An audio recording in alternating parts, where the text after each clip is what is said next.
Sa pahayag ng palasyo by Secretary Salvador Panelo, isa sa mga pinag-uusapan ng Secretary ay tungkol sa pag-convict na guilty si Maria Ressa sa kasong cyber libel. Sa mga pahayag niya, sinagot niya ang mga rason ni Maria Ressa. Sabi kasi ng CEO Rappler Maria Ressa, ito raw ay kagagawan ng gobyerno. Ipinaliwanag ni Panelo na hindi ito kagagawan ng gobyerno kasi hindi ito konektado sa gobyerno, kundi isa itong pribadong individual na siniraan nila na ito raw ay mamamatay tao, smuggler at iba pang mga ipinablish nila kaya kinasuhan sila. Panoorin po natin ang buong storya kay Secretary Salvador Panelo at mag-comment kayo sa inyong opinion tungkol dito.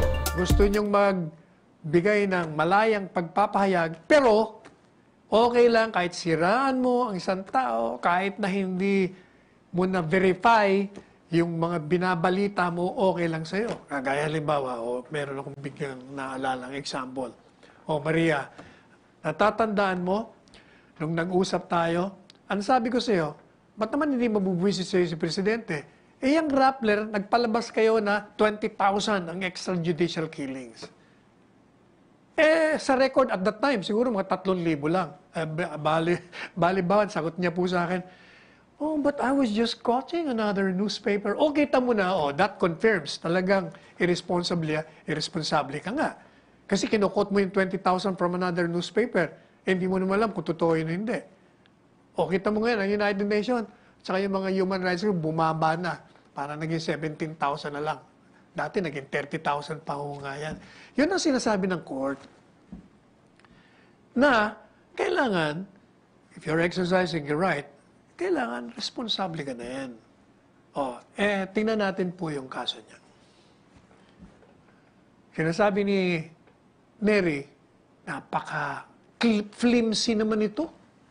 Yung desisyon na ito, bakit naman flimsy? Absolute nonsense yun. Yung desisyon was based on proven facts. Napatunayan po yung facts sa loob. Ano po ba yung facts?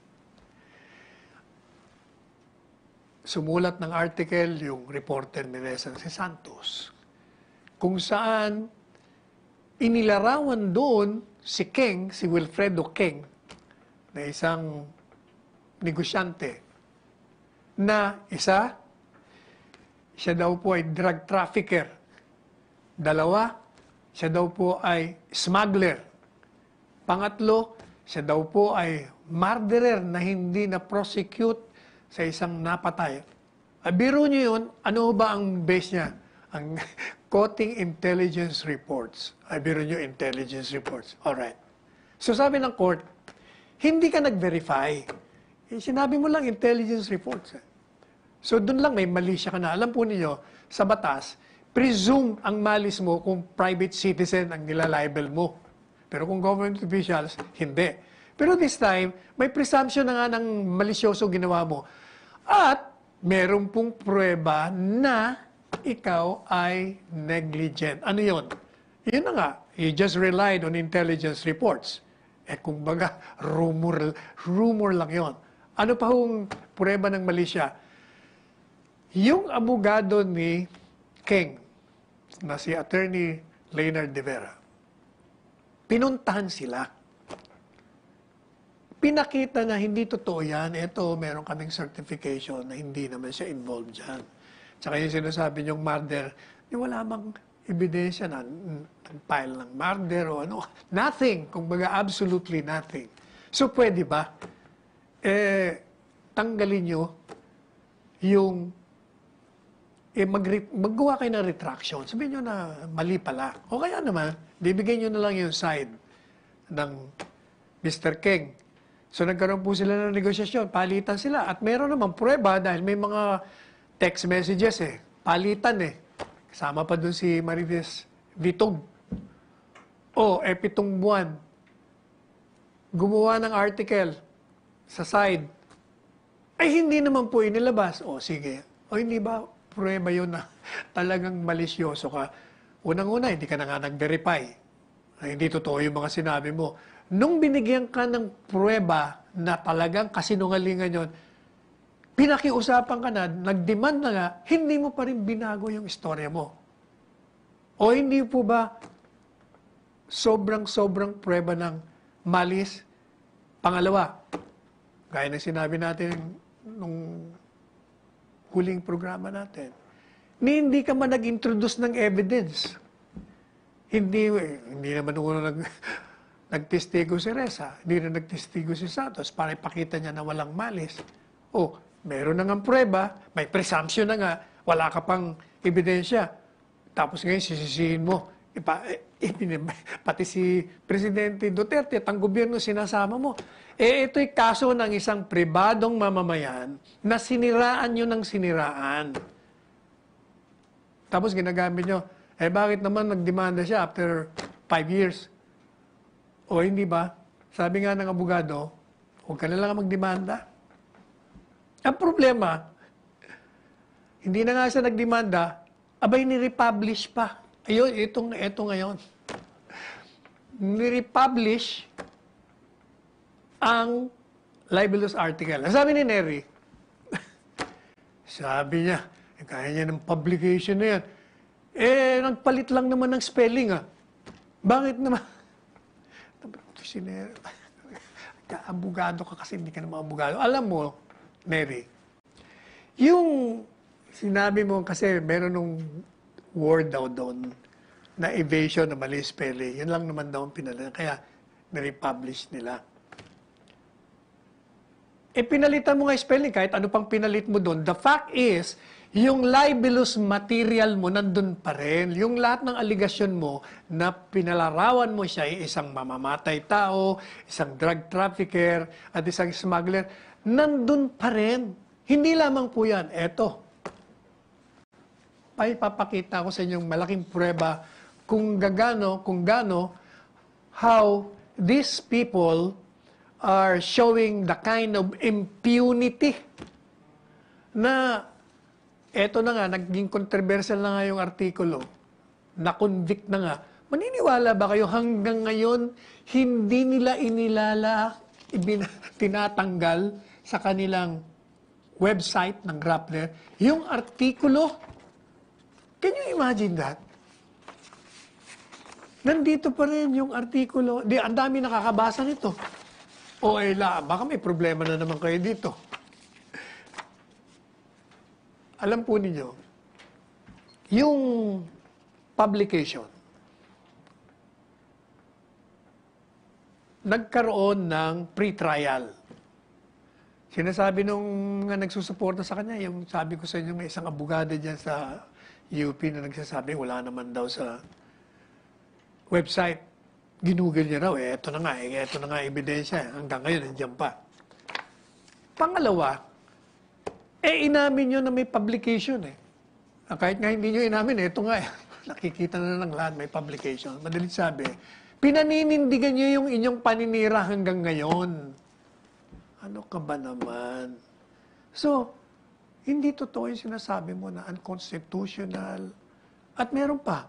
Ano yung pangatlo niya? Sabi ni Neri, unjust. Unjust daw. Because, according to him, the crux of the court's reasoning was based on a falsehood. Anong falsehood? Kasi daw yung Cybercrime Prevention Act na naging batas noong 2012, in-apply dun sa Rappler story na pinablis 4 months before May 2012. At yun daw court, in-apply yung multiple republication na tinatawag. Sabi nga po ng court, yung issue ng republication, settled na yan. At ano po nga ho siya ng desisyon ng Korte Suprema, yung kaso ng Brillante versus CA, GR number 118757 and 121571, October 19, 2004. Ang sabi ng Supreme Court, the single defamatory statement published several times gives rise to as many offenses as there are publications. Yung pong defamatory statement, yung paninira, pag yun ay pinablish mo ng ilang beses, ganun din karami ang krimen na kinamit mo. Kaya yung pong multiple publication rule, yun tinanggap na ng jurisdiction natin sa Supreme Court. Yung kaso ngayon, pati pa rin, isa pang kaso, yung Soriano versus IAC, GR number 72383, November 1988.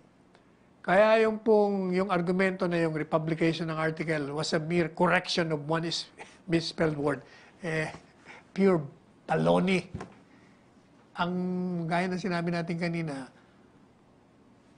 kahit na nung ni-republish mo yun, may binago ka lang doon na word dahil sa spelling. Hindi mo naman tinanggal yung mga paninira mo, hindi ganun pa rin. Walang nabago. Hindi po ba? And so it's quite amusing, sabi nga ni Asek Chris, na ito raw mga komentarista yan sa kasong ito, ang nilalabas lamang yung mga opinyon nung pabor kay Ressa. Kinakalimutan na nila na ito, kasi sinasabi ni Ressa nung tumawag siya ng press conference, ito'y hindi lamang kaso nating lahat. Ikaw lang nga ang dinimanda at saka si reporter Santos. Bakit mo naman sinasama yung lahat? Pagkatapos, nagdadagdag pa ho siya. Kaya sinasabi niya, ito raw gobyernong to, sinama niya na yung ABS-CBN shutdown, pati yung anti-terrorism bill, sinama niya na rin. Pilit po nilang tinatakpan na itong kasong ito simple lamang ng isang paninirang puri ng isang pahayagan na nagdemanda yung mamamayan na yon dahil nasaktan siya, ang pamilya niya, nagdalamhati, nagsuffer. At humingi naman siya ng, kung baga, papatawarin na kayo sana. Wala naman, ayaw niya naman. Ganun pa rin. Di siyempre, nagdemanda na nga siya. Kaya, kawawa rin naman itong si Mr. King. Parang nakakalimutan niyo na si King ang biktima rito. Hindi si Ressa. Si Ressa nga ang offender. At alam niyo, it's sad na pati naman itong sila Hillary Clinton, si Albright, mga dating secretaries of state ng Estados Unidos, sumali na at inaano pa nila. Binibigyan pa ng suporta itong si Ressa. Pero, ang katotohanan, ang hindi maaring burahin,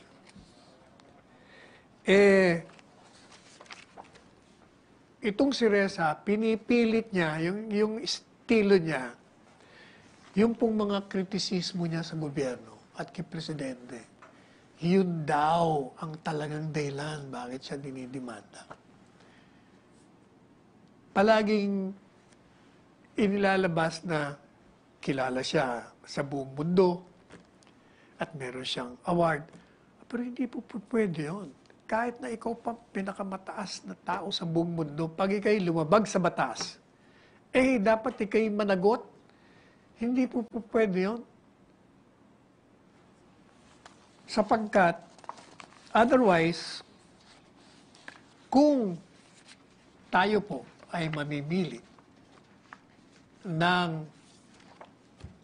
uusigin natin, para pa tayo nagkaroon ng batas?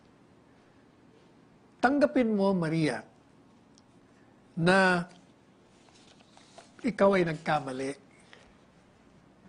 Nagkamali ka sapagkat akala mo siguro, porket ikaw ay kilalang periodista, merong award na ibigay, naging cover ka pa, ay mababago. Kaya nga nang gusto ni Neri na kailangan itaas daw ang panukatan sa mga periodista. Kunyari, sasabihin niya, dahil ito ay isang mahalagang papel ng free press at ang mga kalayaan ay ginagamit ng ordinaryong tao. Pero ang katotohanan, ang gusto ni Neri at ni Ressa, Iba ang itrato nyo sa amin kasi mga privileged species kami. Excuse me. Hindi po pwede yun. This case is a simple case of accountability. May batas, nilabag mo, at may punishment, at napatunayan kang guilty, kaya you have to be accountable. Ganun lang po kasimple ang kasong ito. Huwag nating isama. Ang daming sino-sinong sinasama niya. Ito namang mga iba. Magagaling din po kasi magsalita yung mga sumusuporta kay Ressa. Pero, kung papakinggan nyo yung mga sumusuporta sa kanya, iisa lang ang tono nila. Palaging sinasama nila ang gobyerno at si Presidente, inilalayo nila yung tunay na pangyayari sa kasong ito. Na ito ay kaso lang ng isang pribadong mamamayan na si Wilfredo King na siniraan ng isang pahayagan na idinimanda at napatunayan na nagkasala. Huwag niyong sisisihin kung meron man kayong ebidensya, ang sisihin niyo yung mga abogado niyo. Dahil meron na ngang prueba, may presumption of malice na nga, may prueba pa. Tapos hindi naman kayo nagpresenta ng ebidensya na sirain, gibain yung pagkamalisyosong artikulo na naprubahan. Pagkatapos kung ano-ano ang pinapasok niyo. Kaya kung maaari lang, tigilan na po natin yan.